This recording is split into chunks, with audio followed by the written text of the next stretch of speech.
vamos a meternos de lleno con el primer invitado. Recién las 17:05 lo tenemos en exclusiva. Ya en un ratito va a estar haciendo su tarea laboral, básicamente, saliendo en un ratito en Relatores. Es un periodista reconocido, periodista en todo el ambiente, no solo en Platense. Es uno de los que lleva las banderas de Platense quizás en los medios, con toda la información, con todas las estadísticas, con todos los historiales a los que nos tiene acostumbrado. Ale, querido, buenas tardes. Ezequiel Guti te saluda. Desde el otro lado de la pantalla, Seba Pagano. ¿Cómo estás? ¿Qué tal, Ezequiel? Hola, Sebastián. ¿Cómo están? ¿Cómo andan?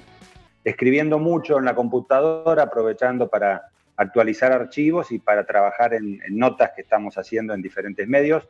Hay que vivir del periodismo y siempre hay que trabajar.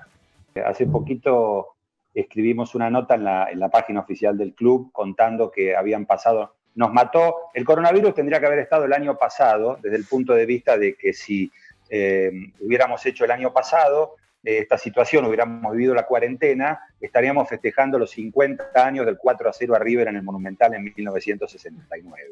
Fue el 3 de abril del 69, pero bueno, lo recordamos especialmente porque los que tenemos más de 50, en muchos casos, estuvieron en la cancha algunos y otros lo vivimos escuchando por radio y fue un partido particular, ¿no? Un 4-0 con River invicto y Platense un equipo irregular, pero que terminó haciendo una muy buena campaña con muy buenos jugadores. Son otras épocas. Recordamos esa época. ¿Cómo se llega a conseguir tanta información? Quizás de tiempos no tanto donde no estaban presentes las redes, donde no estaban presentes tanto el internet y demás, donde hay que ir a buscar un diario. ¿Qué tan complejo se hace eso? Bueno, yo el martes cumplo 64 años, el mismo día que el Cabezón Espina, así que siempre nos llamamos. 11 años menos cumple él que yo. Y yo crecí leyendo los diarios, leyendo el Gráfico, Goles, el diario Campeón, y viendo de vez en cuando los noticieros que te daban algún gol de Platense cuando le ganaba un grande o empataba, ¿no? Claro. Perdía, por supuesto.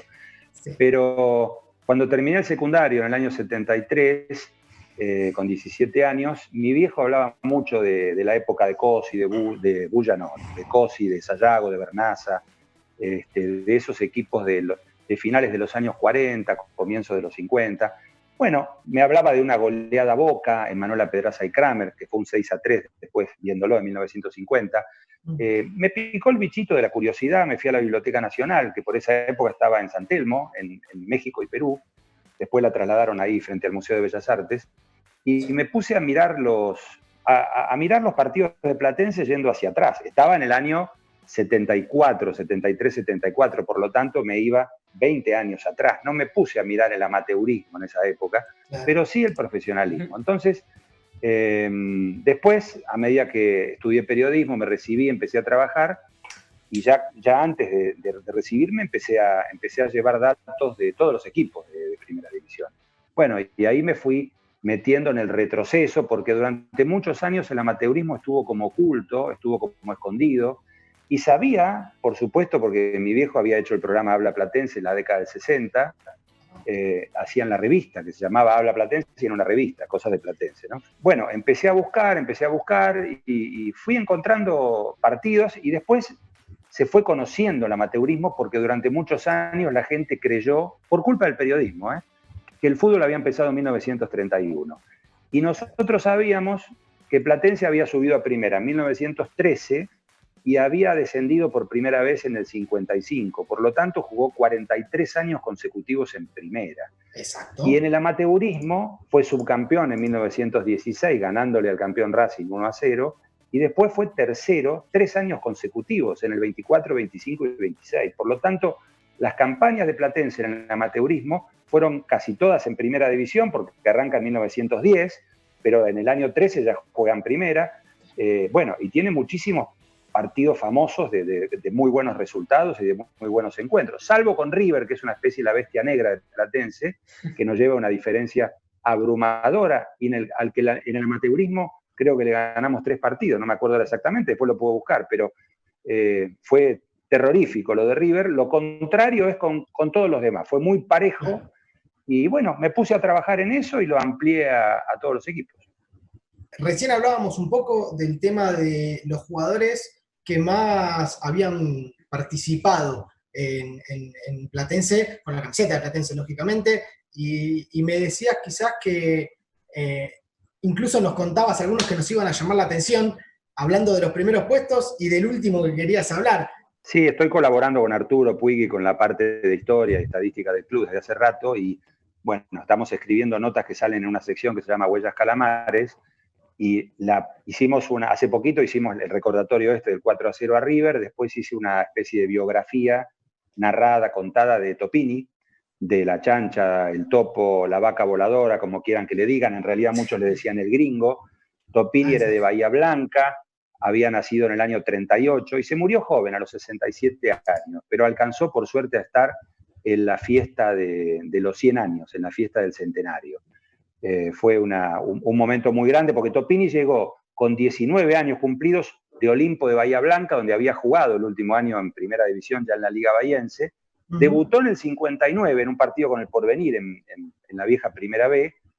Y bueno, se quedó hasta 1973, ya estaba grande, compartía el arco con el Tano José Cafaro, y después se retiró. O sea, jugó en Olimpo de Bahía Blanca, pero en Primera División y en la Primera B también jugó históricamente en Platense solamente, no tuvo otro equipo. Son 326 partidos que jugó el gringo Topini en Primera División. Además fue técnico de distintas divisiones inferiores, y como siempre daba una mano cuando era necesario que se iba el técnico anterior o lo echaban por malos resultados.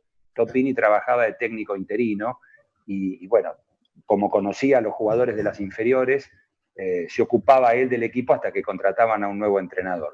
Jugó 321 partidos por los campeonatos entre la Primera B y Primera División y 5 partidos por copas. En realidad, las copas que jugó Topini fueron simplemente la Copa Argentina, entre 1969 y 1970, porque en la década del 60 no hubo copas, salvo la Copa Argentina, y en la década del 70, salvo algún partido que quedaba pendiente de la Copa Argentina de 1970, no se jugaron partidos de Copa. Estoy hablando porque Platense no ha jugado torneos internacionales y no estaríamos hablando de copas de otro tipo, ¿no? Alcanzar a un jugador que cumple 326 partidos en el mismo club desde hace rato es muy difícil, porque los jugadores no se quedan tanto tiempo en los clubes, ¿no? Por supuesto que lo de Bocini, 600 y pico de partidos en Independiente, o lo de Oscar Garré en Ferrocarril Oeste, también pasando los 600 partidos, hoy es imposible. No sucederá en los próximos años tampoco, uno imagina, porque es realmente complicado. Hay otra dinámica hoy. Claro, simplemente los jugadores se van, cambian de camiseta, se van a otro lado. Hay regresos muchas veces, que es un poco el caso del... Claro, es un poco la historia de Daniel Vega, el máximo goleador de la historia de Platense, que regresó varias veces y que está en el 6º puesto entre los jugadores que más partidos jugaron. Daniel Vega tiene 243 partidos jugados, tiene 237 en los campeonatos de primera, en campeonatos de ascenso, en el caso de Dani Vega, y 6 partidos jugados en la Copa Argentina, donde hizo un gol, un partido que mejor vale no recordar, un 6-1 con Estudiantes de Buenos Aires. Bueno, claro, pero son 86 goles. Logró superar lo que significaba la imagen de Vicente Sayago, del santiagueño, que hizo 76 goles. Fíjense que es más o menos el mismo promedio de los dos, porque Dani Vega tiene 243 partidos, 86 goles, y Sayago tiene 35 partidos menos, pero tiene 76 goles. Claro. O sea que el promedio es más o menos lo mismo. Si nos ponemos en exigentes, alguno tendrá... Sayago hizo de los 76 goles, 72 en Primera División y 4 en la Primera B, el primer año que Platense juega cuando desciende en 1956. Vega, Daniel, salió campeón del ascenso 2 veces, uno en la B Metropolitana, otro en la B Nacional. 2 veces en la B Metropolitana, digo bien, me traicionó el subconsciente. Hiciste un gran historial, la verdad que has hecho un trabajo sensacional, porque en realidad, pudiste encontrar goles que quizás en este momento, hay momentos desde el 2002 que estuvo Vega, por esos 5 pasos, donde quizás no estaban en las redes. ¿Cómo lograste conseguir toda la información de todos los goles? Vos mismo lo decís, son 86, y si bien hay una época quizás ya más cerca del 2010 o un poco antes, que él igual no estaba en Platense, estaba en Tucumán en ese entonces, pero Sin embargo, en ese entonces ya como que la tecnología empezó a cambiar un poco más y ya empezó a ver en internet. ¿Cómo se llega a conseguir tanta información? ¿Te tuviste que apoyar en algún colega? ¿Conseguiste a alguien del club, me imagino? ¿Alguna información que haya o alguien tenga? Lo mío es sencillo, yo llevo la síntesis de los partidos desde hace 50 años y todo lo anterior lo he buscado en los diarios. Lo que es mucho más difícil es saber si efectivamente los que hicieron los goles que figuran en las estadísticas que eran muy limitadas de los diarios de la década del 10, del 20, del 30, fueron los que aparecen. ¿Por qué les digo? Porque los números en las camisetas recién aparecieron en 1949, el año que Platense empató el segundo puesto con River.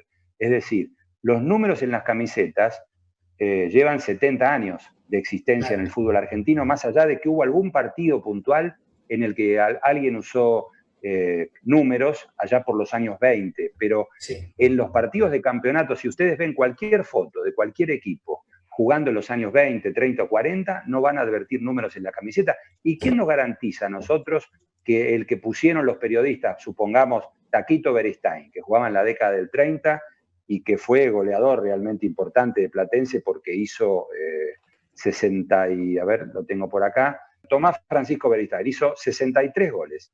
63. ¿Quién asegura que esos 63 goles los hizo Beristain? Que es lo mismo que podemos discutir de Ángel Labruna o de Arsenio Erico, que fueron los máximos goleadores del profesionalismo, pero hubo goles antes.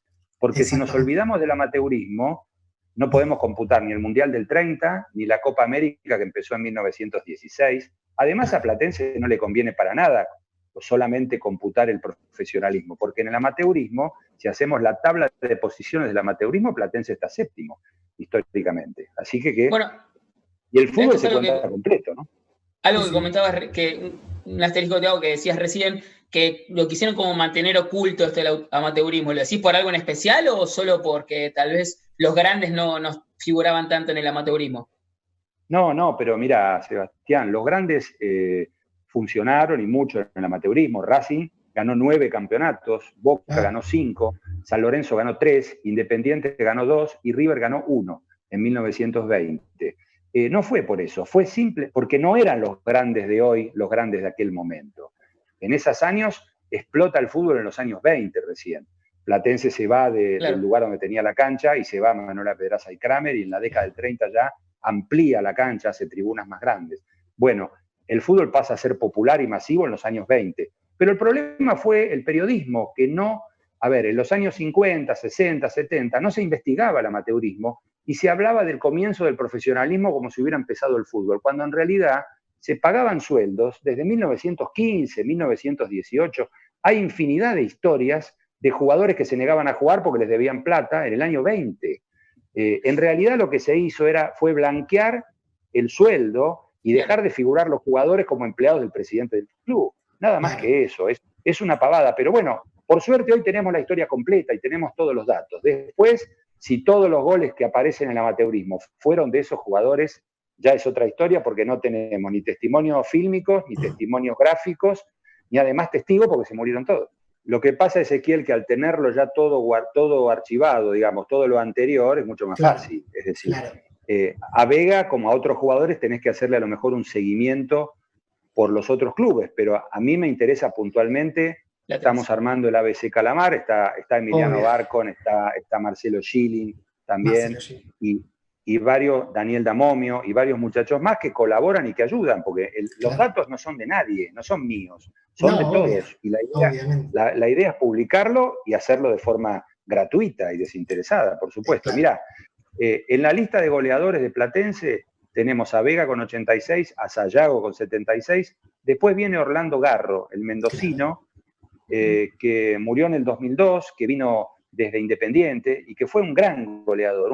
Yo lo vi jugar, era chico, pero me acuerdo perfectamente de Garro, que era un jugador, no era rápido como número 9, era un 9-10, pero jugaba de 9 también, ¿no? Pero que le pegaba muy bien a la pelota, era derecho, y era muy frío a la hora de definir. Y de los 73 goles, él sí que tiene un promedio mucho más alto, porque hizo 2 goles menos que Sayago, 3 goles menos que Sayago, perdón, 73 contra 76. 73, claro, pero jugó 132 partidos nada más. Claro. Es cierto es cierto que de los 73 goles, 65 los hizo en 3 años en Primera B, inclusive el año que Platense fue subcampeón y ascendió en el 64. En Primera División hizo nada más que 8 goles. Yo me acuerdo puntualmente del gol que le hace a Boca cuando Platense le gana 3-1 en Manuel Pedraza y Kramer. Boca en el 65 sale campeón, pierde solamente 3 partidos. Empatamos en la cancha de Boca 0-0. Fue mi debut en la Bombonera con 9 años, con mi viejo en la tribuna de arriba de todo. Mirá. Y en la revancha le ganamos... Claro, en la revancha le ganamos 3-1 con 2 goles de Enzo Genoni, que era el puntero izquierdo, y un gol de Garro tocándole la pelota por encima en el arco, no de Kramer, sino el arco que daba hacia Amenábar, digamos. Hacia Amenábar, claro. A Herrea, porque Antonio Roma se había fracturado las costillas chocando con Pachamé, que era el 5 de Estudiantes, en la fecha anterior. Y bueno, en ese partido la hinchada de Boca empezó a prender fuego los tablones, vinieron los bomberos. La gente de Boca siempre se ha destacado por no saber perder, no ser buen perdedor. No pierden tanto, pero les cuesta. Y con Platense han tenido una situación particular. Esta es una nota que alguna vez hemos compartido con Arturo Puig en la página del club, de que jugando Platense con su cancha propia, es decir, en la primera que tuvo allá en la calle Libertador y Manuela Pedraza, en Manuela Pedraza y Kramer, o en Vicente López, Platense jugó contra Boca 42 partidos, Platense ganó 17 y Boca 12. Es decir, los otros 13 fueron empatados. Esta paternidad, Boca la ha sentido, por eso la diferencia en el historial con los grandes del buen humor, que le digo yo, los 5 grandes del buen humor, la más chica diferencia es con Boca, porque Platense ha tenido todo lo contrario que con River, muy buenos desempeños en general, y todos nos acordamos de victorias contra Boca, ¿no? Bueno, había una revista El Gráfico que decía Platense lo tiene de hijo, y figuraba, era un partido, no me acuerdo cuál exactamente, pero sí, tiene me acuerdo que ser, tiene que ser el periodo entre el año 87 y el 90, que jugaron 12 veces, si no me equivoco, o 11, y Boca no le pudo ganar. Diego Latorre debutó contra Platense, haciendo un gol en la cancha de Vélez. Platense ganó 3-1, con 2 goles de Alfaro Moreno de penal y un cabezazo tremendo del Tano de Vicente. Y siempre Diego me decía, que me veía amiga de Platense, y me decía, yo siempre jugaba contra Platense, sabía 2 cosas, que hacía un gol y que no ganábamos.